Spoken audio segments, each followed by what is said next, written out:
Olá pessoal, bom dia, tudo bem? Vamos dar continuidade aí às nossas aulas online, vamos dar início à aula 3. Hoje, a gente finalizou o capítulo de administração, tá? A última aula que vocês fizeram foi ambiente organizacional, o capítulo 11. A gente vai dar uma pausa no módulo de administração. Quando voltar às aulas presenciais, a gente faz a prova referente a esse módulo, tá? Então vai ficar pendente só a prova do módulo de administração. A gente vai avançar no próximo módulo, que é o módulo de departamento pessoal, tá? A gente vai dar início hoje, mas a gente vai falar hoje sobre o capítulo 1 e o capítulo 2. No capítulo 1, a gente vai fazer uma breve apresentação do capítulo, uma evolução histórica de como apareceu o departamento pessoal na vida das empresas e vai falar um pouquinho sobre recrutamento e seleção, que é o capítulo 2, tá? Vamos lá então. Para vocês entenderem da onde vem o termo departamento de pessoal, tá? Departamento pessoal ou departamento de pessoal vem lá da época da escravidão, aonde os senhores contratavam capitães para cuidar dos escravos. Tá? Então, os escravos eles eram tidos como equipamentos, eles não tinham remuneração, eles não tinham nenhum tipo de tratamento diferenciado, eles eram tidos como máquinas de produção. Então, os capitães cuidavam do pessoal, então por isso eles eram tidos como departamento de pessoal, tá? Então o termo vem lá da época da escravidão, por mais que a administração seja um termo recente, por mais que o departamento pessoal, como o departamento dentro das empresas, tenha evoluído aí a partir da década de 70, o termo ele já é muito antigo, tá? E o departamento pessoal, como departamento dentro das empresas, ele vem e ele surge como necessidade para cuidar do principal bem das organizações, que são os funcionários. Muita gente acha que o principal bem de uma empresa é o seu maquinário, é os seus equipamentos, é o quanto ela gasta com equipamento. Gente, nenhum equipamento trabalha sozinho, tá? Nenhum computador de última geração, nenhuma máquina de última geração funciona sozinha. Ela precisa de profissional capacitado, de funcionário qualificado, motivado para poder trabalhar. E para isso a gente precisa de um departamento específico que cuide dessa mão de obra, que administre essa mão de obra, que é o departamento pessoal. E a gente vai falar na aula de hoje a diferenciação também entre departamento pessoal e RH, tá? Então vamos falar um pouquinho de como foi a evolução. As empresas elas apareceram no Brasil aí por volta de meados de 1920, 1910, foi aquele aparecimento da era industrial, tá? Onde a gente tem aí o aparecimento constante das empresas, de empresas aí familiares, empresas muitas vezes onde famílias, 2, 3 famílias se juntavam e tinham empresas, não eram empresas de grande porte, mas eram empresas que contratavam mão de obra de funcionários. Tá? Então não era só a família que trabalhava, eram outros funcionários de fora que vinham prestar serviços nessas empresas familiares. Tá? Com o aparecimento dessas empresas, não quer dizer que existia uma legislação trabalhista. Tá? Existiam empresas que se organizavam para a produção de bens, mas não era definido, por exemplo, jornada de trabalho. Os funcionários trabalhavam em 10, 12, 20 horas por dia. Salário era uma coisa que a empresa fazia um acerto com os funcionários mediante a produção que ele fazia, mas não tinha um estabelecimento de salário fixo, não tinha remuneração de hora extra, não tinha descanso semanal, então a empresa não tinha uma legislação trabalhista muito clara para com esses funcionários, tá? Quando que isso mudou? Quando que essas empresas familiares se viram obrigadas a estabelecer rotina de trabalho?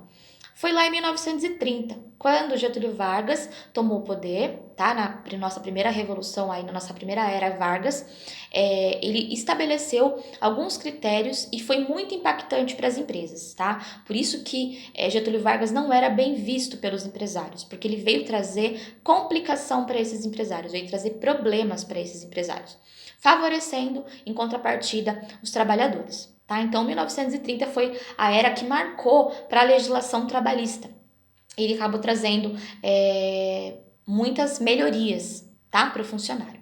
Então, o que ele criou? Primeiro que ele estabeleceu o Ministério do Trabalho. Tá? Então aí quem é Bolsonaro me desculpa, mas Getúlio Vargas está se revirando no túmulo porque na nossa última reforma trabalhista, no ano passado, o nosso governo destituiu o Ministério do Trabalho. Ele não é mais um ministério específico. tá? O Ministério do Trabalho foi absolvido por outros ministérios e deixou de ser um ministério único que cuida somente da vida do trabalhador, tá? O que eu acho, na minha opinião particular, e aí vocês podem ou não tomar isso como particular para vocês, mas é um retrocesso, já que o Ministério do Trabalho ele foi criado justamente para regulamentar as relações de trabalho entre empregado e empregador, tá? A gente está vendo aí, por exemplo, um pouco antes dessa pandemia, uma crise muito feia, por exemplo, no INSS. Muitos trabalhadores requisitando auxílio maternidade, auxílio doença, e não conseguindo dar conta de receber no prazo, porque o Ministério do Trabalho, por ter sido absorvido por outro ministério, não tem profissional suficiente para atender a demanda que a gente tem de trabalhadores aí desempregados,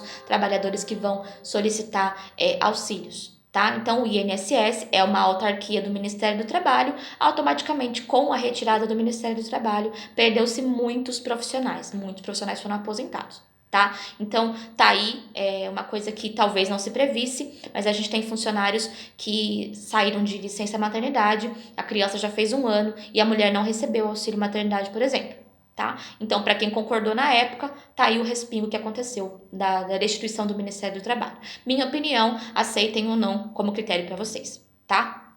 O que mais que Getúlio Vargas estabeleceu? Jornada de trabalho. A gente vai ver que a jornada de trabalho tem que ser de no máximo 8 horas. A empresa pode solicitar hora extra? Pode, mas ela tem que remunerar por isso, coisa que não era acontecido antes. O funcionário trabalhava 10, 12 horas e recebia o suficiente para se alimentar ou o suficiente para manter a família dele. Tá? Hoje as empresas têm uma jornada de trabalho estabelecida de acordo com aquilo que foi criado lá em 1930 por Getúlio Vargas, tá?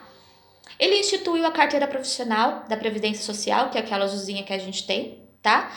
Que hoje também já foi evoluída para a carteira digital, mas foi ele que instituiu essa carteira profissional para regulamentar a vida profissional do trabalhador, para preencher toda a vida trabalhada do funcionário, as empresas que ele passou, cargo que ele ocupou, salário que ele recebeu, tudo certinho. Foi ele que instituiu a carteira profissional.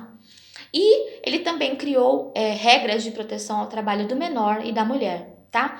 Do menor, a gente pode dizer que a gente até concorda. Para o trabalho da mulher, eu vou ter que dizer que talvez Getúlio Vargas pecou pelo excesso, tá? Ele protegeu tanto o trabalho da mulher que a mulher era proibida de fazer muitas funções e até hoje se cria um estigma de que a mulher é o sexo frágil e não pode executar algumas funções pesadas, tá, gente? A gente tem que pensar que a mulher tem tanta capacidade intelectual quanto física do homem para executar as funções. Se ela se considerar apta a fazer, ela pode fazer aquilo que ela desejar, tá? Então, lá na era Vargas, a mulher não podia executar muitas funções e ele criou a proteção ao trabalho do menor também, dizendo que o menor tem que estudar e não trabalhar.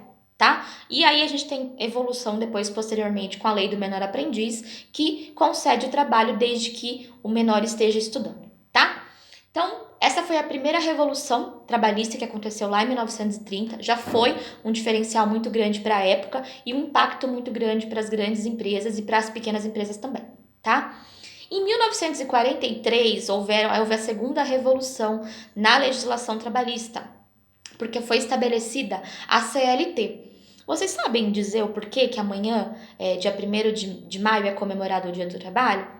É comemorado o Dia do Trabalho porque nessa data foi instituída a CLT, que é a consolidação das leis trabalhistas, tá? Então, tudo aquilo que Getúlio Vargas criou, na verdade, que estava ali só regras soltas, foram agrupadas e foi criada uma consolidação dessas leis, tá? Então, o artigo sobre o decreto de número 5.452, instituído no dia 1º de maio de 1943, que foi iniciada, né, que foi decretada nessa data, mas que entrou em vigor em novembro de 1943, tá? E está aí até os dias atuais, tendo passado por algumas reformas, sendo a última e mais atual o ano passado, tá? Foi a última reforma que a gente teve da CLT, foi no ano de 2019, tá? Então, a gente tem que saber o porquê que é comemorado o dia 1º de maio, que é o Dia do Trabalho. É comemorado porque foi nessa data que as leis trabalhistas passaram a ser realmente,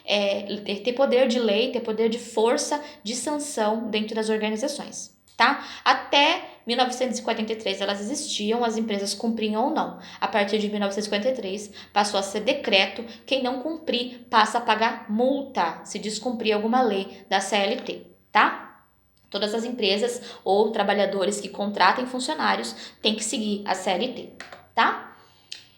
Posterior a essa primeira formulação da CLT, em 1964, o presidente Marechal Castelo Branco fez a primeira reforma dessa legislação, tá? E obrigou que todas as empresas tivessem um profissional da área de departamento pessoal dentro das organizações, tá? Até então, as empresas poderiam contratar, por exemplo, profissionais liberais, poderiam contratar escritórios de contabilidade, porém não tinham um funcionário interno para fazer essa função de reger as normas, de conhecer as leis da CLT. A partir de 1964, foi criada a necessidade de ter um profissional interno dentro de cada empresa para cuidar dos profissionais, tá? Que ele entenda das leis, que ele possa regulamentar as leis trabalhistas para evitar processos trabalhistas, para evitar cargos, para minimizar ações trabalhistas desses funcionários, tá?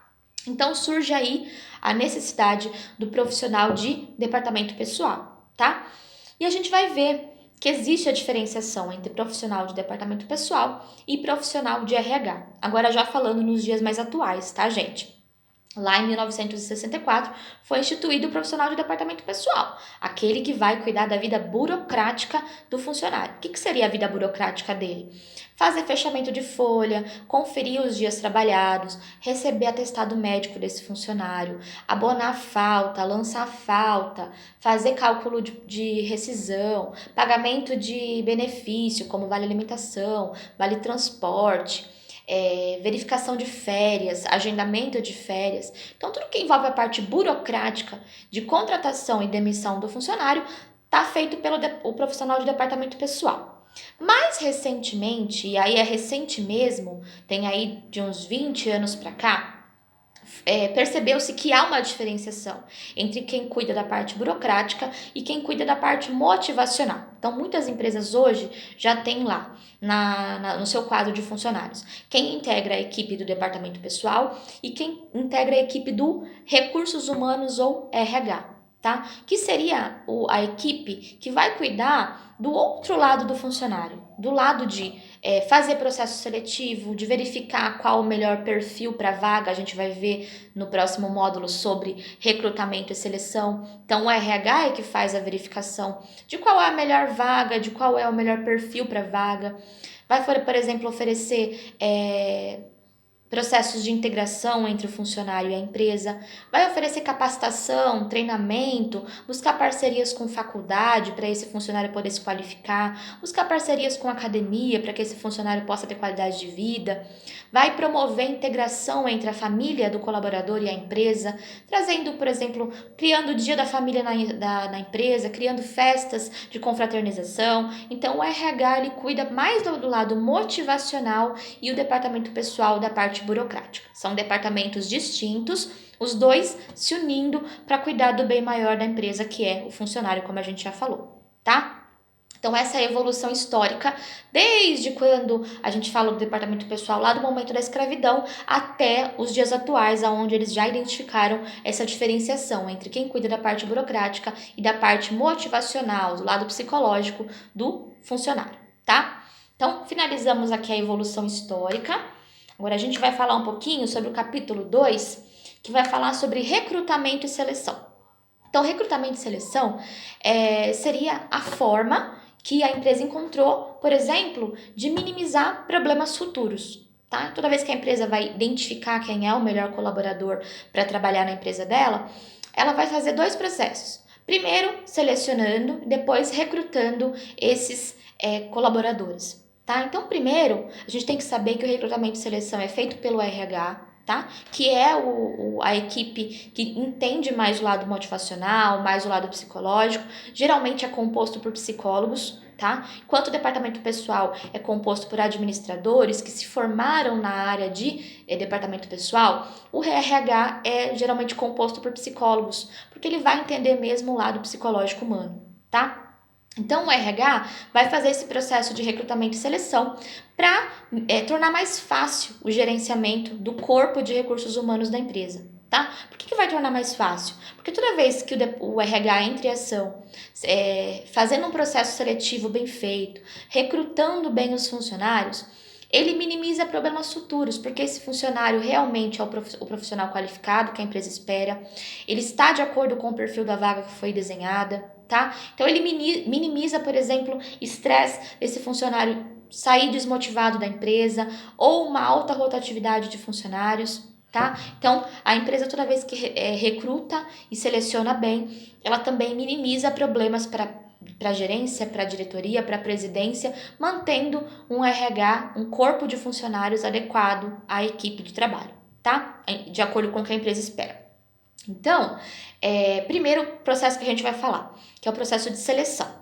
O processo de seleção, ele é feito entre os profissionais do RH e os gestores de cada área. Então, toda vez que houver necessidade de contratação de funcionário, ou porque algum funcionário foi promovido, ou porque algum funcionário foi desligado, saiu da empresa, ou porque a empresa identificou uma demanda maior e precisa contratar, o funcionário do RH, junto com o gestor da área, vai desenvolver qual é o perfil do profissional que ele busca. Primeiro vai fazer o desenho da vaga, qual é o cargo, qual é o salário, qual é a rotina de trabalho, quais as funções que esse funcionário vai ter, a quem ele vai se reportar. E segundo, vai desenvolver qual é o perfil esperado. Que tipo de profissional se espera? Homem ou mulher? Casado? Solteiro? Qual a idade? Qual a escolaridade? Qual a aptidão que esse funcionário tem que ter para poder desempenhar as funções naquele departamento? Tá? Então, primeiro é feito um processo de seleção para selecionar o perfil adequado para a vaga, tá? Posteriormente ao processo de seleção, é feito o processo de recrutamento. O recrutamento é o conjunto de procedimentos que visa atrair o maior número de candidatos possíveis, tá? Então, seja aí interno ou seja externo, tá? Então, o recrutamento é trazer profissionais para essa vaga que foi criada, tá? Profissionais capazes e qualificados de acordo com o que foi especificado no perfil desenhado pelo gestor de RH e o gestor do departamento, tá? Então, o recrutamento acontece de duas formas. Ele vai acontecer aí o recrutamento interno e o recrutamento externo. O recrutamento interno é a busca dentro da empresa pelo profissional mais qualificado para ocupar aquele cargo, tá? Então, por exemplo, a empresa tem uma vaga e o candidato de outros departamentos podem se candidatar, tá? Para serem promovidos, para serem remanejados de outros departamentos para esse que nesse momento está precisando de funcionário, tá? É muito importante a empresa saber que o recrutamento interno, ele é de grande valia, tá? A empresa não pode, por exemplo, partir direto para um recrutamento externo, porque o recrutamento interno é aquele que valoriza a mão de obra.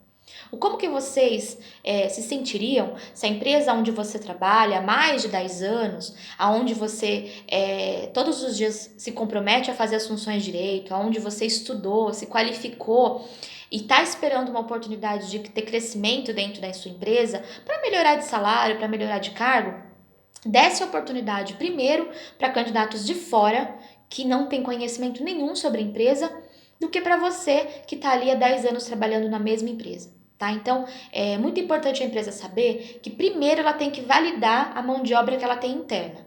Depois, ela vai fazer essa busca externamente, tá? Então, o recrutamento interno, como vantagem, a gente vai ver que a principal vantagem é a valorização da mão de obra interna. Porque as pessoas buscam se qualificar pensando que a empresa sempre vai dar uma oportunidade para ela crescer. Se ela se manter ativa, se ela se manter estudando, se qualificando, sempre vão aparecer oportunidades de crescimento, tá? Para que o funcionário vai se qualificar, vai querer estudar, melhorar, fazer cursos, se a empresa nunca dá oportunidade para ele? Então, a primeira forma de motivação da mão de obra interna é o processo seletivo interno, tá? Além do que, o custo desse processo seletivo é praticamente zero, né? Já que a divulgação ela é feita internamente na empresa. Quando se surge uma vaga, são distribuídos cartazes na empresa, aparecem mensagens na intranet. Intranet, gente, para quem não sabe, é a rede interligada de computadores dentro da empresa. Se a internet é a rede mundial, a intranet é a rede interna. Então, o computador do TI, que é a central de informática da empresa, fica interligado com todos os computadores dos funcionários. Quando ela quer mandar alguma mensagem para todos os funcionários ao mesmo tempo, lança na intranet a mensagem, por exemplo, de que tem uma vaga disponível para um departamento específico, tá? E aí todos recebem essa mesma mensagem ao mesmo tempo.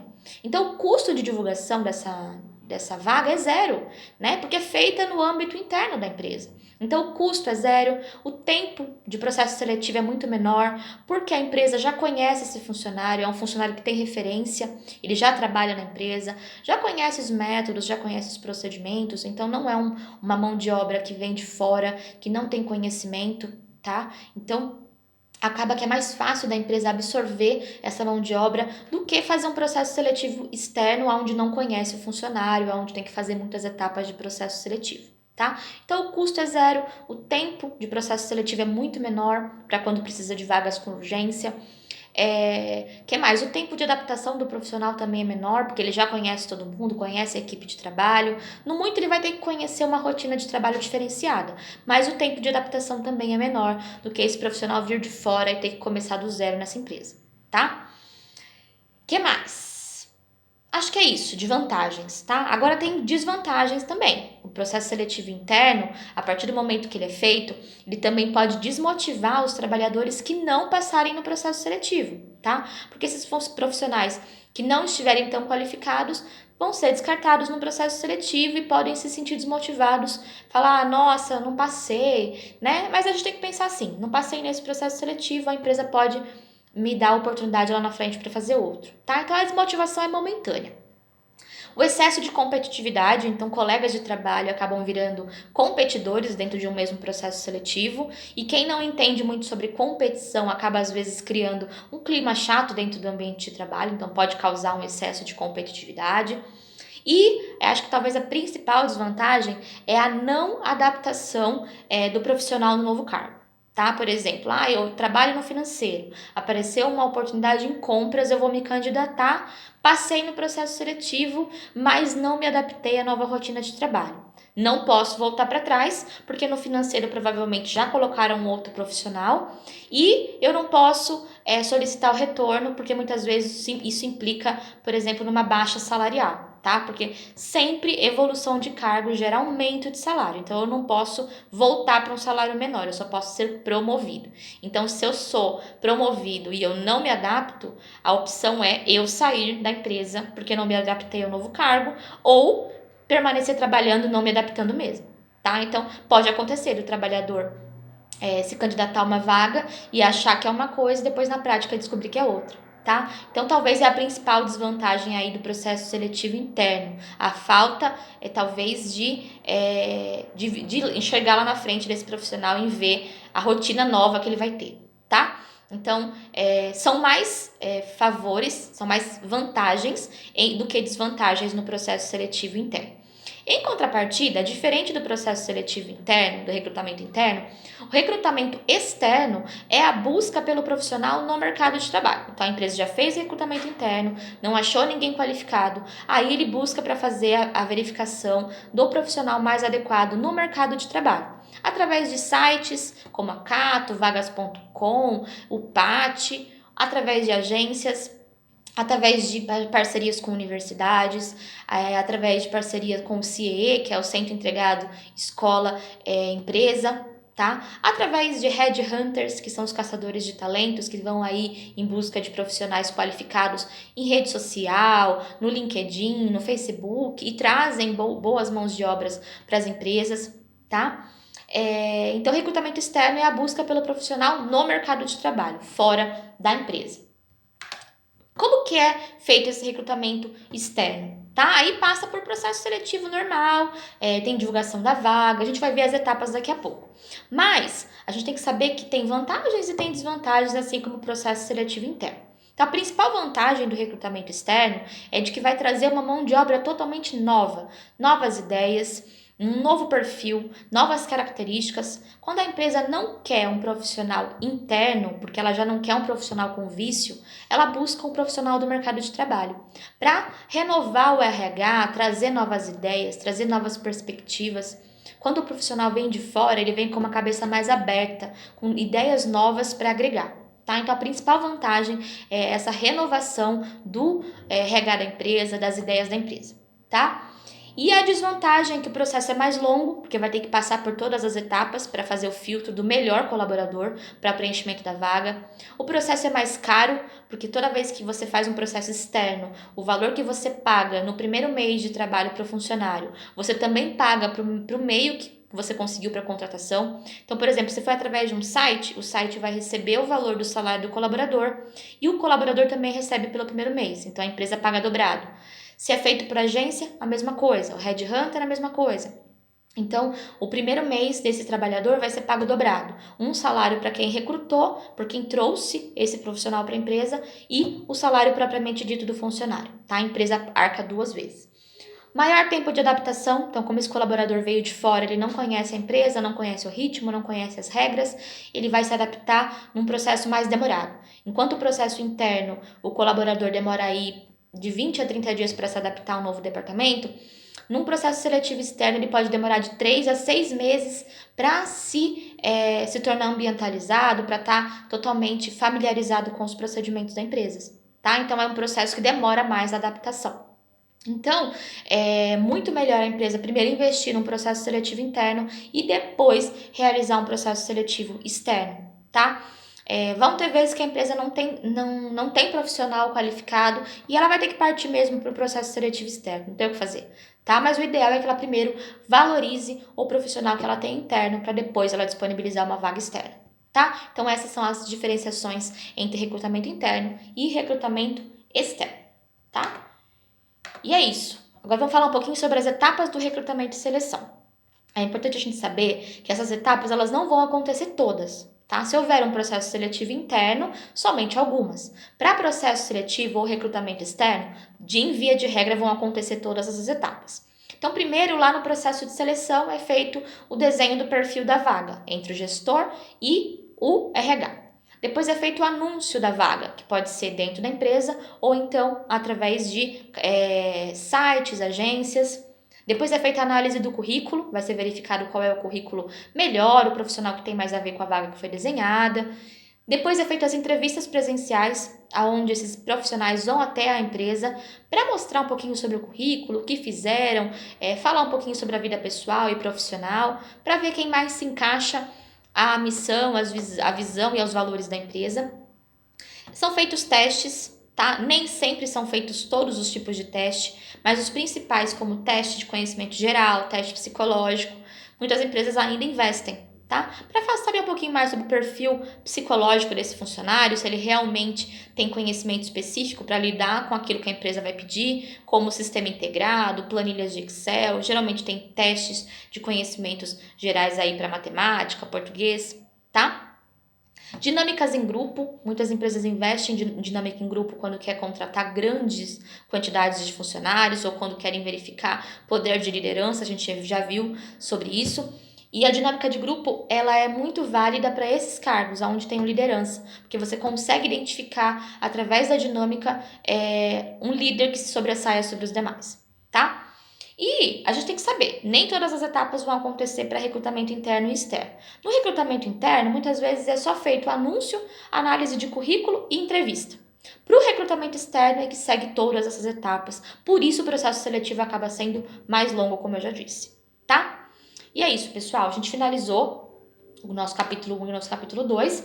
Façam atividades da página 198 e 199 para nota, tá? Lembrando, perguntas e respostas no caderno, a caneta, letra legível, tá? Postar a atividade com nome, porque muitos alunos eu não consigo identificar, não aparece para mim o nome.